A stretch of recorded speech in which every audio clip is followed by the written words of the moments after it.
Perkara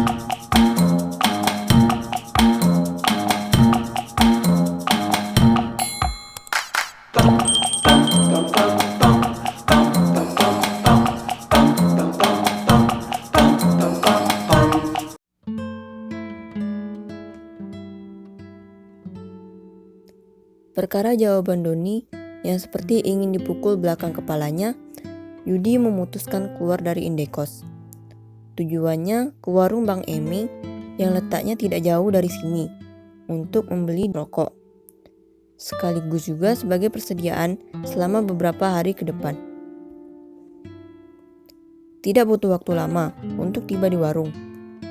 Beberapa langkah setelah menjauh dari Indekos, dia sudah disambut oleh cahaya lampu yang lebih terang dari ruang tidurnya.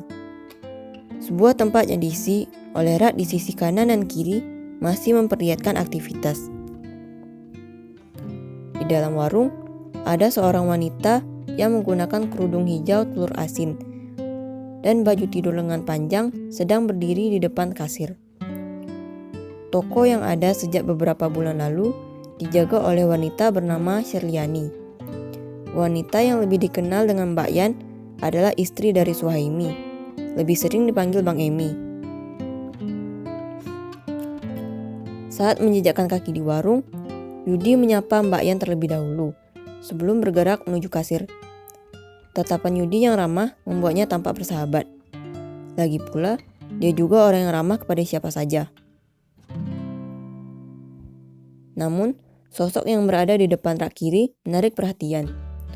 Oleh karena itu, dia berhenti di tengah jalan. Arah tujuannya kemudian berbelok menuju rak kiri.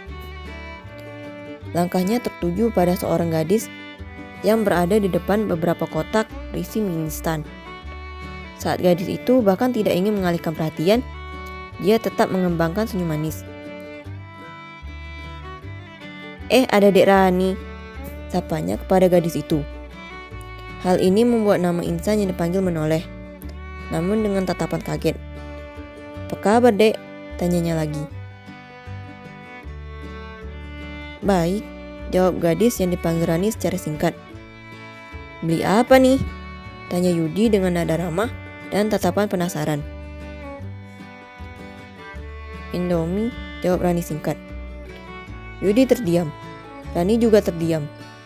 Mengisi keheningan itu, Rani memalingkan muka ke bungkusan mie instan yang sedang dilihatnya seperti mencari buku di rak buku.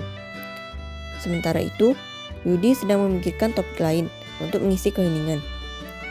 Pikiran lelaki itu mendadak bekerja keras ketika bertemu dengan sang puan. Hingga akhirnya, dia menemukan sebuah bahan pembicaraan yang terlintas di kepala. Hal yang muncul dipikir bisa membantu untuk lebih lama berbicara dengan gadis itu. Kemudian mulai menyombongkan diri, yang memuji otaknya bisa berguna saat ini. "Oh ya, Dek, abang mau nanya, bapak kamu dokter ya?" tanya Yudi yang mulai melancarkan serangan pertama. Rani terdiam, masih menatap ke arah yang sama. Dia tampak memikirkan sesuatu setelah mendengar pertanyaan tadi. "Bapakku, soalnya aku lagi sakit nih, tapi aku butuhnya disembuhin sama kamu. Kayak bapak kamu yang bisa nyembuhin orang lain." Yudi menyela yang secara tidak sopan melontarkan kalimat gombalan. Kemudian dia mengembangkan senyum lebar setelah berhasil menghidupkan suasana. Kalau soal rayuan, mungkin Yudi bisa dinobatkan sebagai juara bertahan.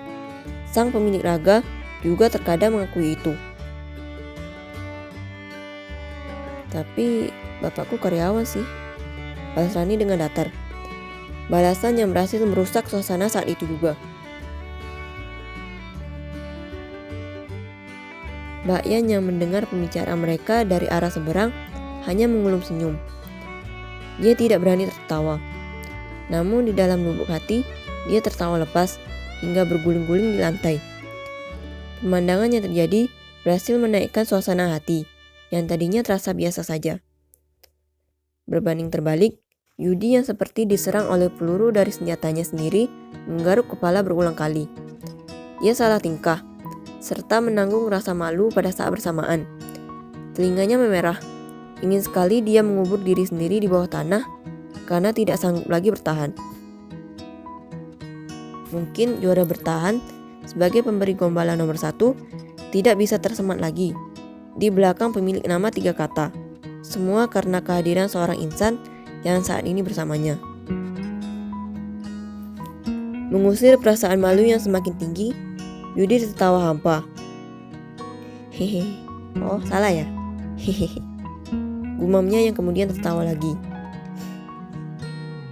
Ran, ntar bilangin kakak lo ya, besok gue mau ngadain acara syukuran toko di rumah gue. Abis isya ya mulainya. Tutur Mbak Yan yang seakan-akan bisa membaca pikiran Yudi yang semakin kacau balau. Besok malam ada acara doa bersama untuk merayakan pembukaan warung yang menjadi satu-satunya pusat perbelanjaan bagi warga perumahan di pinggir kota. Sepasang suami istri yang telah tinggal menetap di sini selama 5 tahun mengundang semua warga. Rani mendekati Mbak Yan yang masih berdiri di belakang kasir dengan sebungkus mie instan di tangan. Langkahnya pelan dan terlihat tidak bertenaga, didukung oleh wajah pucat yang tanpa riasan. Iya mbak, nanti bakal dibilangin, jawabnya dengan pelan. Tanpa suara, gadis itu berbalik badan menuju arah luar, melintasi langit malam yang sebentar lagi akan semakin larut hingga warung ini tutup. Punggungnya kemudian menghilang dari balik tembok dan tidak lagi kelihatan. Semua orang mengenalnya sebagai gadis pemalu di Gria Nusa Kambangan. Pemilik nama Rani Andini Cantika adalah seorang mahasiswi tingkat akhir yang tinggal di rumah sewa sekitar Indekos Pak Jamal. Gadis yang hanya terdengar nama tinggal bersama dengan kakaknya. Mengiringi kepergian Rani yang semakin menjauh, Yudi dan Mbak Yan hanya berdiri menatap udara kosong ke arah luar. Malam yang semakin sunyi mengisi keheningan yang terjadi di warung. Mereka terdiam dan tidak mengucapkan satu patah kata.